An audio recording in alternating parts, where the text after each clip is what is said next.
এখন বিসমিল্লাহ বলে এটা বসাই দিচ্ছি। বিসমিল্লাহ রহমানির রহিম।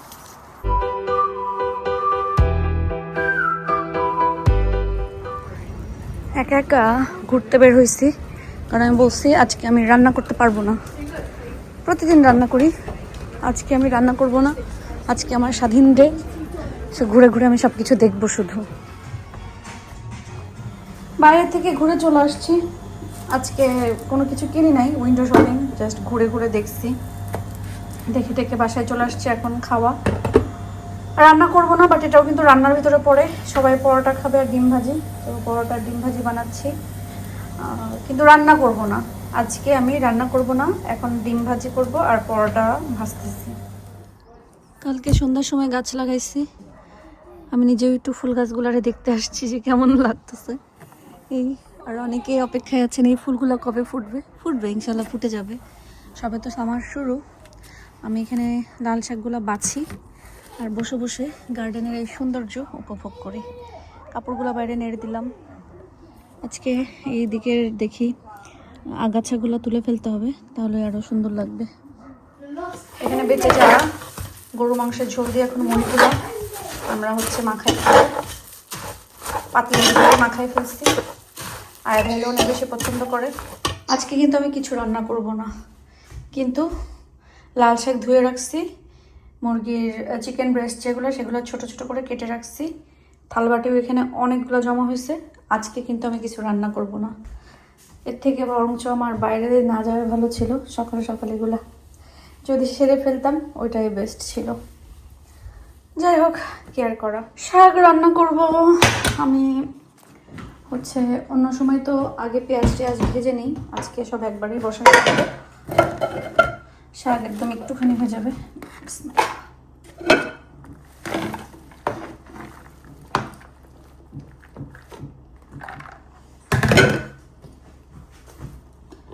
আর এর উপরেই এই যে কেটে রাখা একটা পেঁয়াজ আর একটা আস্ত রসুন, কারণ এটাতেই আসলে মজা করবে লাল শাকটা। যেদিন যেভাবে আসলে আমার খেতে ইচ্ছা করে আমি সেদিন সেভাবে রান্না করি।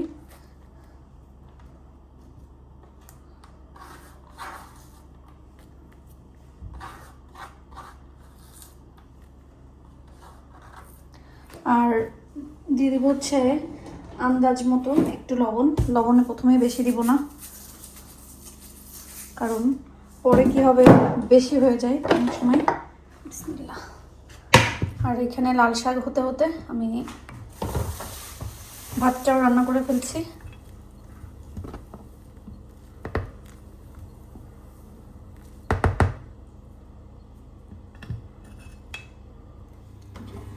শাকের ভিতরে দিয়ে দেব একটু তেল,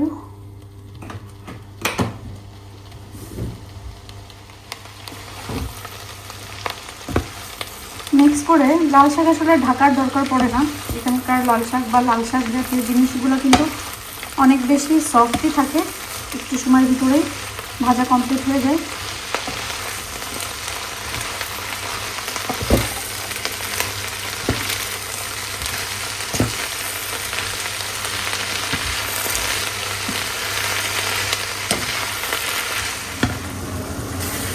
মশলা দিয়েছি, মশলাটা একটু কষাই নিব। যখন মশলা কষে তেল ভেসে উপরে উঠবে তখন আর কি মুরগিটা দিয়ে দিব। জিরা গুঁড়া, ধনিয়া গুঁড়া, হলুদ গুঁড়া, মরিচের গুঁড়া, এটাই হলো আমার মেন মশলা আসলে থাকে। এক্সট্রা কোনো মশলা আমি ব্যবহার করি না। তাছাড়া অন্য অনেক মশলা আছে, যেমন কারি পাউডার টাউডার আপনারা ইউজ করতে পারবেন, বাট আমি আসলে করি না। অনেকেই কারি পাউডার ইউজ করে। কারি পাউডার ইউজ করলে আমার কাছে মনে হয় সব তরকারির ঘ্রাণ একই রকম হয়ে যায়, টেস্টটাও কিছুটা সেম চলে আসে। এই জন্য আসলে আমার কারি পাউডারটা অত বেশি পছন্দ না। বাট অন্য কোথাও গেলে যে খাই না তা না, খাই, কিন্তু আমার পার্সোনালভাবে পছন্দ না আর কি।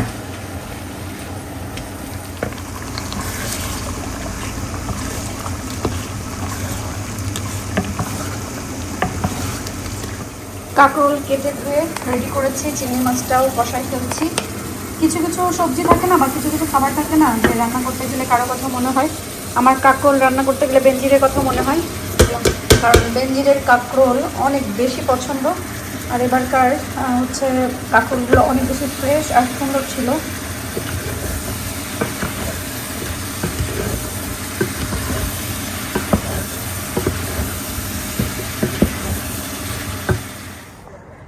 আজকে কিছু রান্না করব না করে কত কিছুই রান্না করে ফেললাম। আসলে আমাদের মন যা চায়, মর্জি যা চায় সেটা কখনো হয় না। আল্লাহ যেটা কপালে রেখেছে সেটাই হয়। কি সুন্দর, এদের তো গোলাপ ফোটা শুরু করছে, আর আমারগুলো এখন খোঁজ নেই। আমারগুলো আরো বেশি পাত্তা দিয়ে ফেলছি। এটা অনাহারে অনাদরে পড়ে আছে, এই জন্য ফুটে গেছে। আর আমারগুলোরে খুব বেশি কেয়ার করতেছি, তো এই জন্য। পৃথিবীর নিয়মই এটা। যাই হোক, তা এখন হাঁটতে হাঁটতে একটু হাঁটলাম আর কি, হাঁটবো আর একটু হেঁটে হেঁটে পরে নুপুর বাসায় যাব। একটু টমেটো ভর্তা রাখছিলাম, ওই দিন গেছে দিছে, নিয়ে আসতে মনে নাই তার। আর তো ভাবলাম আজকে আমি দিয়ে আসি, হাঁটতে যেহেতু বের হয়েই গেছি। গতকালকে তাড়াহুড়া করে একটা রং ডিসিশন নিয়েছি। রং ডিসিশন বলতে, সাদাটা আসলে এখানে দিতে চাই নাই, সাদাটা আমি এইখানে দিতে চাইছিলাম। আর আমি যে হট পিঙ্ক যেটা আছে, কারণ ইয়েলো অরেঞ্জের সাথে এরকম হট পিঙ্কটাই আসলে সুন্দর যায়, এই জন্য এখন আবার আমি একা একাই এখানে গর্ত করলাম। গোলাপ গাছটা সাদাটা উঠাই এখানে দিব, আর ওইটা এখানে লাগাবো। একটু কষ্টকর ব্যাপার, গাছকেও একটু কষ্ট দিব, আমি মাপ চেয়ে নেব।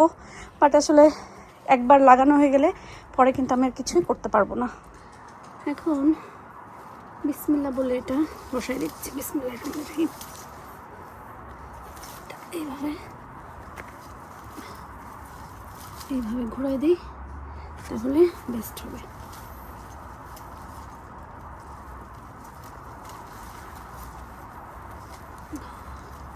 ওকে, আলহামদুলিল্লাহ।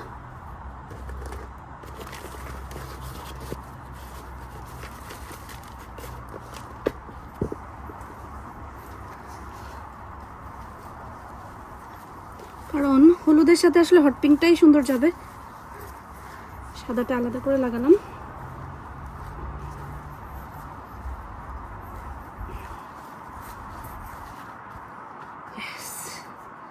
আলহামদুলিল্লাহ, ডান।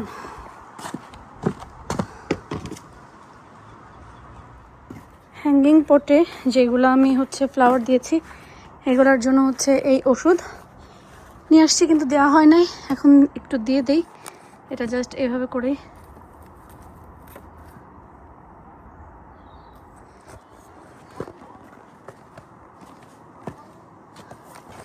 দিয়ে দিব। বিসমিল্লাহ। ওকে, তিনটাই আছে এখন আপাতত, তিনটা দিয়ে দেয়। ওইগুলাতে এটার ওষুধ না, এই তিনটা হচ্ছে এই ইয়ের ওষুধ। লাল ফুল ফুটছে, এটা আমি লাল দেখে নিয়ে আসছিলাম। একটা সংসারে কি আর কম কাজ থাকে? আরও যদি থাকে আমার মতন গাছ পাগল মানুষ। সব কিছু সেট করলাম এখানে। এখন সাদা গোলাপ, হলুদ গোলাপ, কে যেন বলছিলেন আপু একটা হলুদ গোলাপ লাগান, আমার হলুদ গোলাপ অলরেডি আছে, যে এটা। সো সাদা গোলাপ, হলুদ গোলাপ, এটা হচ্ছে কেমন যেন শেড আর কি, হোয়াইট অ্যান্ড পিঙ্কের শেডে ওইটা, এটা আমাকে কোকিলাপা দিছে। এখানে হচ্ছে এটা তো অরেঞ্জ ইয়েলো ওই টাইপের, সো এটা একটা। এটা আছে গোলাপি গোলাপের কথা বলেছেন, এটা আমার গোলাপি গোলাপ। আমি চাচ্ছি আলাদা আলাদা কালারের গোলাপ থাকুক গার্ডেনে, এটার জন্য। আর এখানে তো সব গাঁদা ফুল, এই চাচ্ছি যে এই জায়গাটাতে শুধু গাঁদা ফুলই উঠুক। তো আলহামদুলিল্লাহ অনেক গাঁদা ফুলের গাছ উঠছে, এই যাইতে যাইতে হয়ে যাবে। এখানে আমি হচ্ছে পটগুলাও ঝোলাইছি, ফুল ফুটতেছে। এখানে তো আপনাদের ইব্রাহিম ভাইয়ের লাল শাক, আল্লাহ জানে লাল শাক কী অবস্থা উঠতেছে। আমি দেখতেছি ছোট্ট ছোট্ট বেবি এখনও, কারণ ওইভাবে রোদ দিচ্ছে না আসলে যে ফুল বলি শাক উঠবে। এখানে হচ্ছে ধনিয়া পাতা, তো ধনিয়া পাতা ওঠা শুরু করছে আলহামদুলিল্লাহ। এই সাইডে এখান থেকে দেখাইতে আসি। এবার আমার এই গাছটাতে অনেক ফুল আসছে। এই ফুল যখন ধরে অনেক সুন্দর ঘ্রাণ, অনেকগুলো আসছে, 1 2 3 4, মাশাল্লাহ 4টা। এখানে একটা হট পিঙ্ক হাইড্রেঞ্জা আছে, এগুলাও গেন্দার বীজ একসাথে দিছি, একটু ছাড়াই ছাড়াই লাগাই দিব এই আর কি। আর ওইখানে তো ওই যে ক্লাইমিং একটা রোজ দিয়েছি, ওটার নাম ভুলে গেছি আমি। এই গাছটা আমি মনে করি কি সবসময় মরে গেছে, কিন্তু ওই দিন যে দেখলাম যে এটা এরকমই, এই মরা গাছের এত দাম, 300 400 500 700 পাউন্ড করে একটা বড় বড় গাছের দাম। এটার দাম 150 200 এরকম করে, মানে এই সাইজেরটা 150 200 এরকম, বাপরে বাপ। আর এখানে বাচ্চা গাছ বেরোচ্ছে, এর বাচ্চা আর কি। এখানে ফুল ফুটছে, সবার আগে এই গোলাপগুলাই ফুটছে মাশাল্লাহ, পার্পল। এত সুন্দর ঘ্রাণ, অনেক সুন্দর ঘ্রাণ এটাতে। এটা হচ্ছে পিচ কালার, মানে কি কালার, পিচ পিঙ্ক বা সামন ফিশের যে রংটা আছে সেটা। এটাও হচ্ছে গোলাপি, এটা এখানেই ছিল। হাইড্রেঞ্জা 3 কালারের। এখানে ডালিয়া, বাট এবার আমি ডালিয়া দেখতেছি এই সাইডেও লাস্ট ইয়ার ছিল, কিন্তু এই সাইডেগুলো ওঠে নাই, শুধু এই কয়েকটাই উঠছে।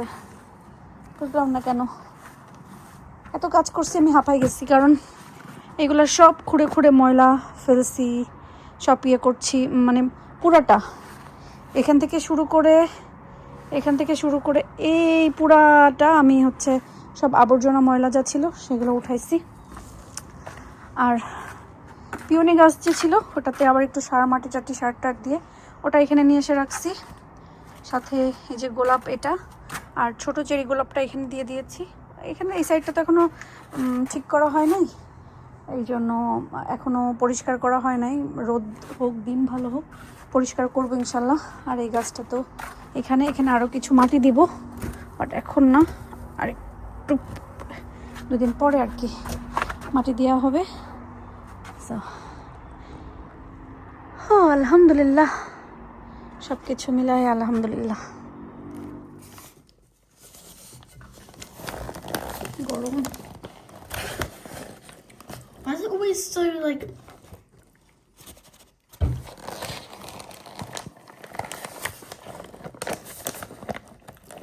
একটা মিডিয়াম টাস্কে হট দিনে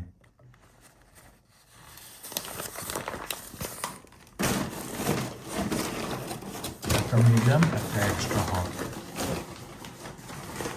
আজকের মতন আমার কাজ ধান্দা সব শেষ। এখন হচ্ছে আমি একবারে নিচের কাজ কমপ্লিট করে উপরে যাব। সেই সকালে নামছি, আমি জানি না উপরের অবস্থা কি, এখন উপরে যাব, উপরের কাজ যা আছে সেগুলো গোছাবো, এরপর বেটে যাব। তো আজকের মতন সবাই ভালো থাকেন, সুস্থ থাকেন, আমাদের জন্য দোয়া করবেন। আল্লাহ যেন আমাদেরকে ভালো রাখে, সুস্থ রাখে, নিরাপদে রাখে। আমরাও দোয়া করি আল্লাহ আপনাদের সবাইকে ভালো রাখুক, সুস্থ রাখুক এবং নিরাপদে রাখুক। আর আরেকটা জিনিস, আজকে আমি বলছিলাম না যে আজকে আমি কিচ্ছু করবো না, কোনো রান্না করবো না, দেখছেন আল্লাহ আবারও মনে করা দিচ্ছে যে তুমি বান্দা যতই প্ল্যান করো, কিন্তু আমার প্ল্যান তো সবার আগে।